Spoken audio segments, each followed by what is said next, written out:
Ya buat aku sendiri nostalgia karena memang dari dulu suka main volley dari SD, suka ikut kompetisi juga antar pelajar gitu ya.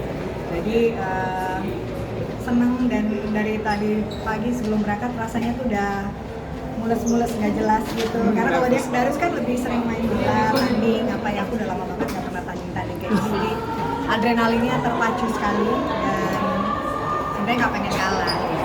Yang penting usaha dulu lah. Kamu nggak kalah? Enggak, saya ngalah. Selalu menang di hati.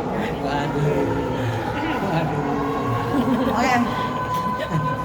Gimana Mbak? Tanya lain. Benar, tapi memang tadi sempat dibilang apakah juga kalian itu punya, walaupun suami istri masih tetap yang tadi banyak kalahnya suami, lebih kombinasinya tuh seperti apa sih? Coba tanya anaknya siapa yang sering ngalah di rumah. Nggak, tapi- Saling lah, saling. Iya, kita lebih banyak salah. Apalagi sekarang lah ya, udah memasuki 18 tahun pernikahan tuh udah kadang mau berantem, mau argumen apa tuh udah nggak terlalu yang gimana banget gitu. Mungkin hal kecil suka men-trigger dari karena mungkin aku mungkin ada hal-hal yang nggak sesuai misalnya sama maunya dia atau harusnya kan itu gitu. Cuma dia udah banyak banget sabarnya, berubah banget jauh dibandingkan dulu gitu kan. Dan kita ya pada saat kita memang harusnya mengalah ya kita mengalah. Dua-duanya sama, tahu lah kapan harus kalah, kapan harus minta maaf, kapan harus kekeh gitu istilahnya. Ada hal-hal yang seperti itu, tapi so far sih udah lebih ya udahlah gitu. Dan mungkin egonya juga udah nggak kayak dulu. Iya. Masih. Dan itu di benar-benar disadari gitu ya Kak Daris ya. Iya. Karena kita pengennya ya udah happy aja.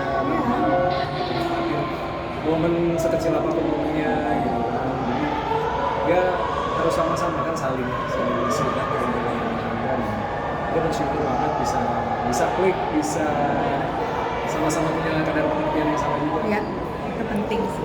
Tadi kan sempat bilang masih ada ego juga kalau kadang-kadang ini gitu. Mbak Dela sendiri saling mengimbangi kalian di rumah tangga itu seperti apa sih? Kan jauh banget dari gosip, jauh banget dari hal-hal yang Dimasukin dong. Tadi perlu digosipin juga ya. Ada hal-hal prinsip yang menurut aku ya harusnya kayak gini nggak perlu marah deh.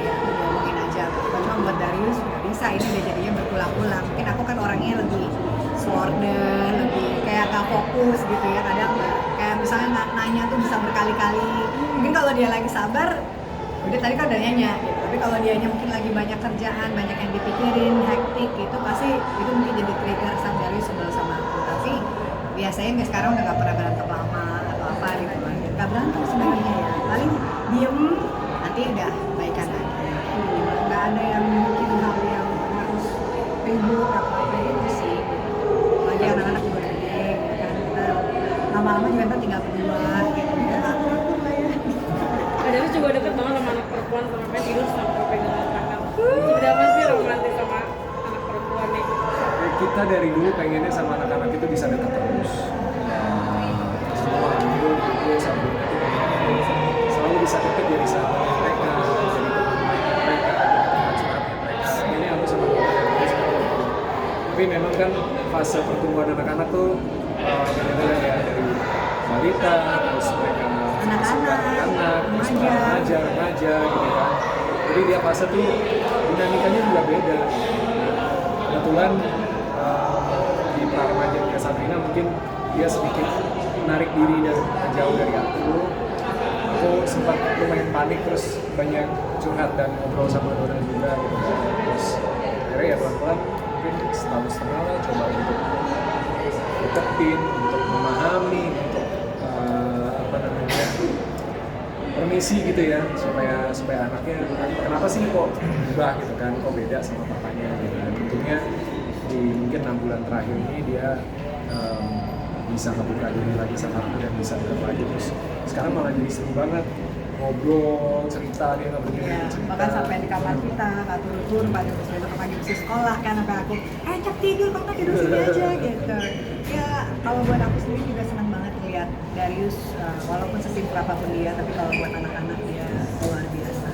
Dan kita juga itu salah satu pembagian orang tua adalah di usia berapapun mereka sekarang ini, apalagi mereka masih sendiri kan, belum punya keluarga, masih punya pasangan gitu, masih mencari mama papanya, masih membutuhkan kita, masih mau dekat, masih mau peluk ya kita bersyukur kita bisa punya keluarga yang punya bonding yang cukup baik ya antara ya aku sama Darius, kita sama anak-anak, adik kakak mereka gitu. Ya mudah-mudahan bisa. Mbak, 18 tahun. Ada anak 18 LDR tahun. lagi sama anak mungkin seperti apa sih? Masih Nah, jauh. saya udah mau pulang ya kan. Ya kalau LDR dimanapun kita kan pengennya selalu menjadi satu keluarga yang utuh, yang bisa tinggal bareng-bareng ya bagi mereka usianya masih anak-anak. Cuma kan memang karena berjuang untuk mencapai cita-cita itu ya pasti ada pengorbanan. Ya bagaimanapun buat aku sama Darius, kita sebagai orang tua cuma bisa menjadi mensupport apa yang menjadi keinginan anak-anaknya gitu. Dan ya kalaupun memang harus terpisah jarak dan waktu, cuma kan sekarang dengan teknologi semuanya lebih mudah. Dan kita juga selalu kalau punya waktu, kita juga mengunjungi mereka di momen-momen yang kayak kemarin mereka tanding di Spanyol, kayak gitu kita usahakan untuk bisa hadir. Dan tiap hari nggak pernah putus kontak, tiap hari kita selalu berkomunikasi, dan anak-anak juga selalu nyariin mama papanya kalau misalnya mereka ada apa. Nah, dari infonya Lionel jadi incaran U16 Indonesia. Diego. Oh, Diego ya. Diego. Terus juga Lionel juga maksudnya ikut seleksi U17 juga. Itu anak-anak Nah, seperti apa sih? kalau Leo kan tahun lalu ya, Ya. buat Piala Dunia U17. Kalau Diego untuk tahun ini memang dapat panggilan seleksi. Masih seleksi. Udah atau lagi berlangsung atau gimana nih? Awal bulan Mei.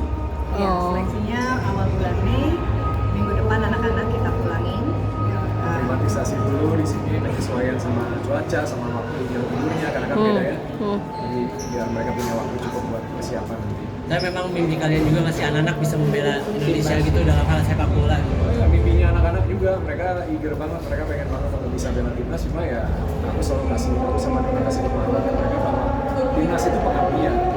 Jadi ketika mereka menempa diri mereka cukup keras untuk bisa jadi pemain yang diandalkan di timnya, lalu punya keistimewaan, punya skill yang memang dibutuhin sama timnas, otomatis pasti ada kesempatan untuk menjadi timnas. Jadi bukan sebuah keinginan yang harus terus tanpa kapasitas yang cukup pengen bela gitu ya, harus punya kesadaran tinggi bahwa bela timnas itu nggak main-main. Nah, dari sampai ke depannya mungkin untuk anak-anak bakal tetap mereka berkarir di luar atau mungkin bakal menarik di Target utamanya adalah sekarang gimana caranya anak-anak masuk ke sistem sepak bola. Pengennya memang bisa. mobilnya memang di sana.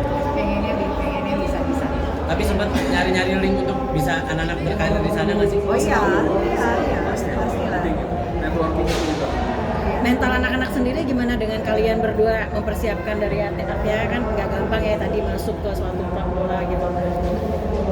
Anak-anak sendiri mentalnya anak-anak. Aku pikir kalau kita bicara mental itu output tertinggi dari semua aspek ya. Artinya bola itu olahraga yang sangat fisikal ya, tapi juga harus punya basic teknik yang cukup baik, punya pemahaman terhadap permainan dan strategi yang cukup baik juga, sehingga bisa melayani lawan gitu dan bisa lebih baik daripada pemain lawan, dan disitulah akhirnya mentalnya terbentuk.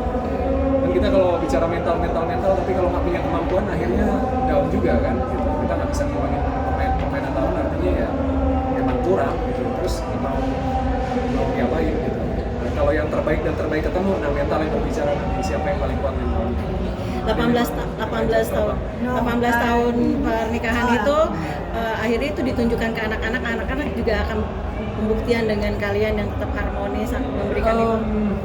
Kita nggak pernah nuntut anak-anak untuk buktiin sesuatu buat kita. Kita selalu bilang sama mereka bahwa apa yang Bapak Mama lakuin sekarang adalah untuk membantu kalian, bagian dari tanggung jawab kita untuk membantu kalian mempersiapkan masa depan. Dan itu masa depannya kalian. Apa yang pengen kalian jalanin, bagaimana cara kalian jalaninnya nantinya adalah pilihan kalian sendiri. Kita cuma bisa ngasih nasihat, kita cuma bisa kasih sharing berdasarkan pengalaman dan knowledge yang kita tahu. Pada akhirnya mereka akan hidup di zamannya sendiri dan akan menjalani pilihannya sendiri. Udah? Oke, terima kasih.